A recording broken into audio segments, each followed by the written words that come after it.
Sir, पिछली बार जब चुनाव हुआ था तो आप लोक जनशक्ति पार्टी से महानार विधानसभा से चुनाव लड़े। 31,000 आपको वोट आए। अभी भी आप लोजपा में ही हैं। नहीं, तो अब जो 25 का चुनाव होने वाला है विधानसभा का, आप किस पार्टी से चुनाव लड़ने जा रहे हैं? देखिए इस विषय पर तो मैं अभी बहुत जल्दीबाजी होगा ये बात कहना। अगर आरजेडी ऑफर करती है तो आपको? जहां तक आरजेडी की बात है तो राजनीति का राजनीति का समझ रहे हैं। अगर हमने सीखा, पहला कदम राजनीति में मैंने रखा तो आदरणीय लालू प्रसाद जी के चरणों में रखा था और उन्हीं से मैं सीखा हूँ। तो उनके लिए तो हमेशा ये संकेत है जो देखने वाले वीडियो समझ जाएं कि आप महागठबंधन से आ रहे हैं, ताल ठोकेंगे महानार विधानसभा। महानार विधानसभा हम लड़ेंगे ही पक्का। बिहार में बाहर है नीतीश से कुमार है। ये अगर नारा किसी ने दिया, किसने दिया? तो ये प्रशांत किशोर। आज वही प्रशांत किशोर महाजंगल राज कह रहे हैं, अने पानी पी पी करके कोस रहे हैं। दोस्तों, सामाजिक न्याय के पुरोधा, बिहार के पूर्व मुख्यमंत्री, सब भारत रत्न कर्पूरी ठाकुर जी के आज जो 37वां पुण्यतिथि है, पूरे भारत में लोग मना रहे हैं। इस कड़ी में आपको बता दूं कि हमारी मौजूदगी बिहार के वैशाली जिला के महानार के चमरहारा में है, जहां पर आपको बता दूं कि रविंदर सिंह के द्वारा जो है, इनके नेतृत्व में बड़ी जनसभा का जो है आयोजन किया गया था। इनसे राय लेने की कोशिश करेंगे। सर, आज जिस तरीके से पुण्यतिथि मनाई जा रही है, सत्ता पक्ष कह रहा है कि हमारे कर्पूरी ठाकुर और विपक्ष कह रहा है हमारे कर्पूरी ठाकुर। किसके कर्पूरी ठाकुर हैं? वास्तव में न विपक्ष कर्पूरी ठाकुर बन पा रहा है, न सत्ता पक्ष कर्पूरी ठाकुर बन रहा है। क्योंकि कर्पूरी ठाकुर ने जो विचारधारा दिया, जो समाज की सेवा की भावना दी, वो कोई जी रहा है। आज सब शीश महल की बात कर रहे हैं। शीश महल की बात हो रही है ना, हैं? बड़े बड़े ऐशो आराम की बात हो रही है। तो कर्पूरी ठाकुर न ऐशो आराम किए थे, न जिए थे, न शीश। उन्होंने समाज को ऊपर उठाने की काम की थी। और जहां तक बिहार की आप बात कहते हैं, किसके किसके कर्पूरी ठाकुर जी? बिहार का प्रति व्यक्ति है पूरे देश में सबसे निचले पैदान पर। बिहार का साक्षरता दर सबसे निचले पैदान पर। बिहार की महिला साक्षरता दर सबसे निचले पैदान पर। बिहार में कुपोषण का शिकार सबसे ज्यादा। बिहार में गरीबी रेखा से नीचे रहने वाले लोगों की संख्या सबसे ज्यादा। तो कौन सा कर्पूरी ठाकुर? तो 1979 में मुख्यमंत्री हुआ करते थे, 1988 में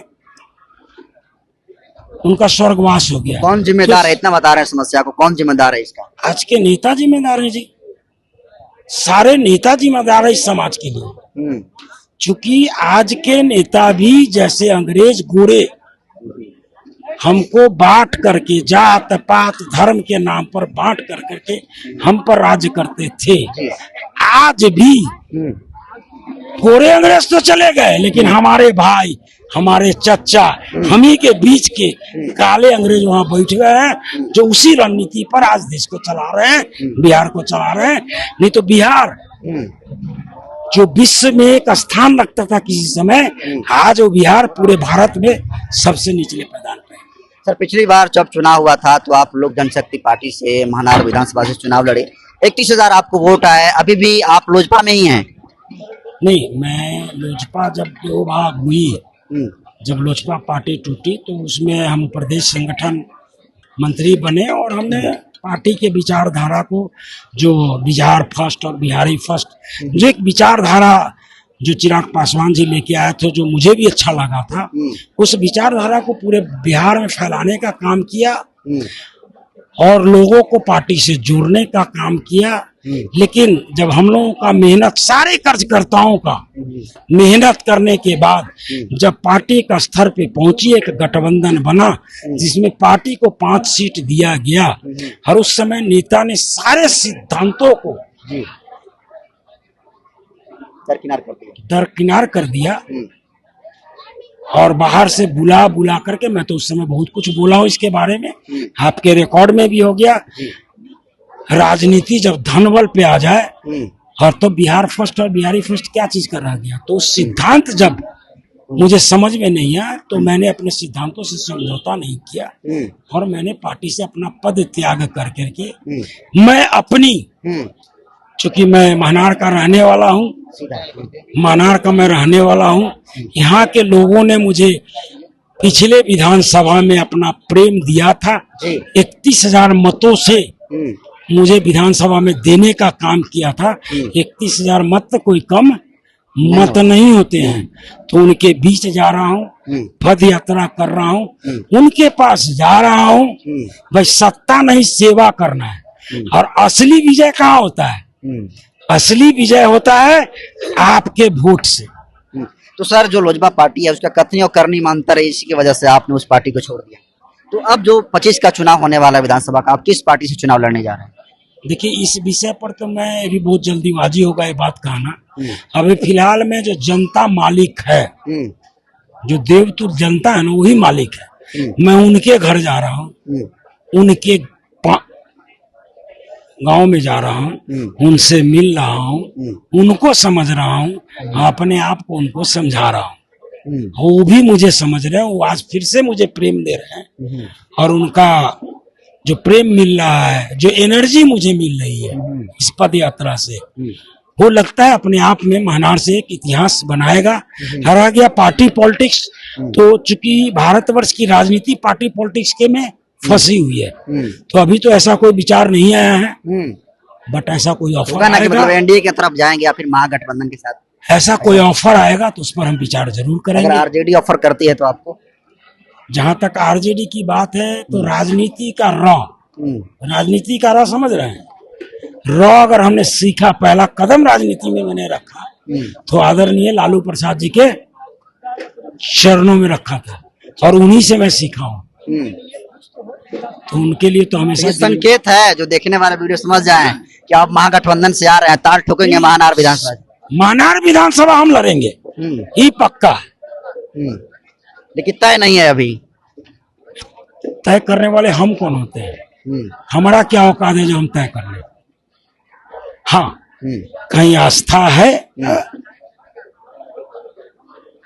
कुछ ऐसा होता है तो मैं उसको स्वीकार करूंगा, और जनता भी ऐसा कुछ चाहती है। तमाम लोगों से हमने इंटरव्यू किया, एक लोगों के अंदर उम्मीद झलक रही है आपको लेकर। ये उम्मीद कैसे पैदा हो गया लोगों में? देखिए, लोगों में उम्मीद कोई एक दिन में तो पैदा नहीं होता है। मेरे पापा 1995 में पहली बार चुनाव लड़े थे, और लगातार उस समाज सेवा में बने रहे। मैं अपना एक बिजनेस चलाता था दिल्ली, बॉम्बे, सब जगह। मैं 2010-11 में आया हूँ, चूंकि बहुत सारा बिजनेस कर लिया।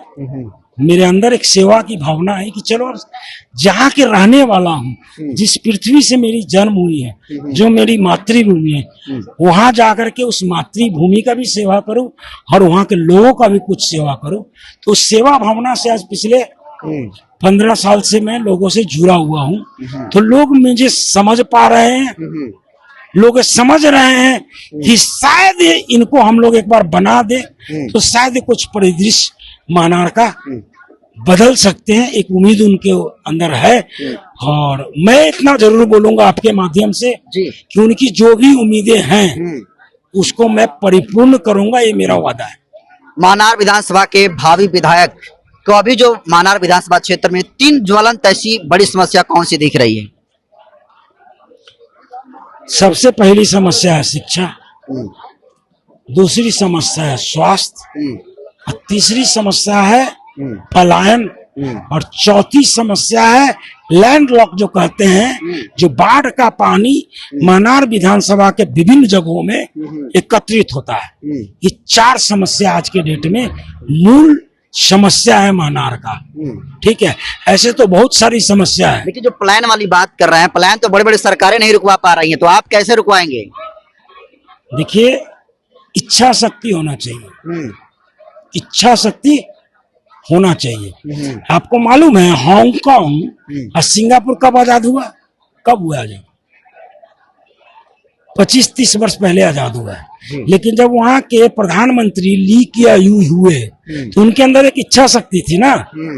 आज सिंगापुर और हांगकांग में प्रति व्यक्ति आया है विश्व में सबसे ज्यादा है। तो नेता जो बनता है ना, उसकी इच्छा शक्ति होनी चाहिए। हम में वो इच्छा शक्ति है, मैं जानता हूँ। अब मैं कर ले जाऊंगा। अब कह रहे हैं कि ये भारत जो है गांधी का भारत बने। बिहार में एक नया नेता लॉन्च किए हुए हैं प्रशांत किशोर, जो भी कह रहे हैं कि हम गांधी का बिहार बनाएंगे, और वो भी लगातार पूरे बिहार में दौरा पर चल रहे हैं। कैसे देखते हैं प्रशांत किशोर के पॉलिटिक्स को? देखिए, इस पर तो हम विशेष अभी बात कुछ नहीं बोलेंगे। प्रशांत किशोर जी अपनी राजनीति कर रहे हैं। पहले तो क्या बोलते हैं उसको, बहुत बड़े रणनीतिकार हुआ करते थे। हाँ। गुजरात से उन्होंने रणनीति को चालू किया। आदरणीय माननीय प्रधानमंत्री की रणनीति में सबसे कुमार वो थे।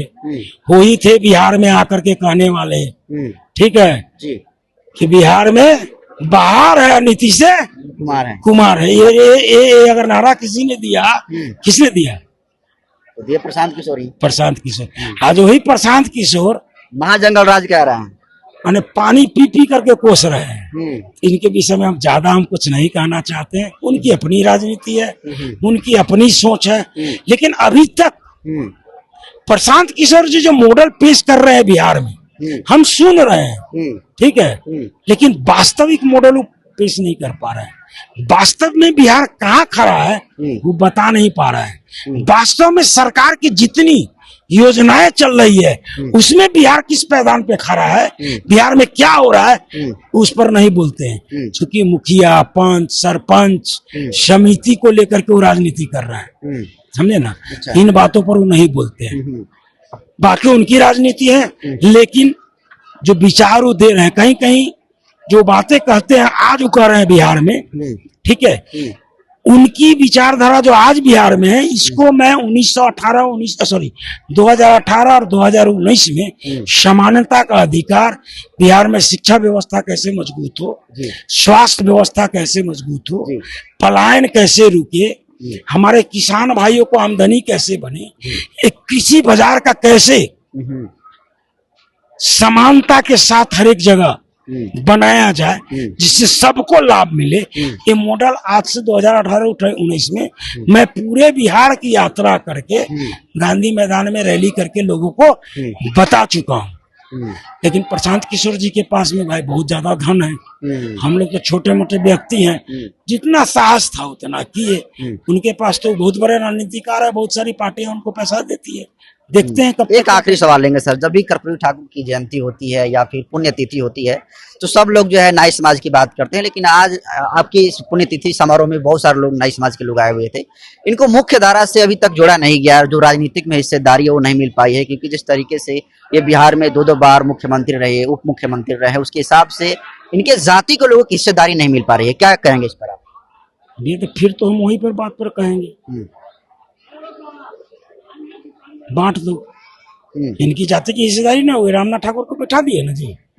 कर्पूरी ठाकुर ने अपने पुत्र को कुछ नहीं दिया, लेकिन माननीय मुख्यमंत्री ने नाई समाज का एक सिंबल दे दिया जी। रामनाथ ठाकुर वहां बैठ गए राज्यसभा में जी, बैठ गए ना। हाँ। लेकिन आप हिस्सेदारी किसको कहते हैं? हिस्सेदारी कहते हैं जो इस जनता के बीच से हर एक वर्ग से ऐसे लोग चुन के जाए जो सब मिल करके, हर एक जातियों को मिल करके एक सही रणनीति तैयार करे और सबको लेकर के साथ साथ वो नेता चले, तब वो नेता, तब वो कर्पूरी ठाकुर के विचारों पर जीने वाला नेता होगा। चलिए सर, समय देने के लिए शुक्रिया सर, बहुत बहुत धन्यवाद। तो देखिए रविंद्र सिंह जी, जो कि तमाम मुद्दे पर इनसे बात हुई है, और आपको बता दूं कि ये विधानसभा के चुनाव में ताल ठोकने वाले हैं 25 में मनार विधानसभा से, और तमाम मुद्दे पर इनको जो बात हुई वो आप कैसे देखते हैं, कमेंट कर दीजिए। बहुत बहुत धन्यवाद।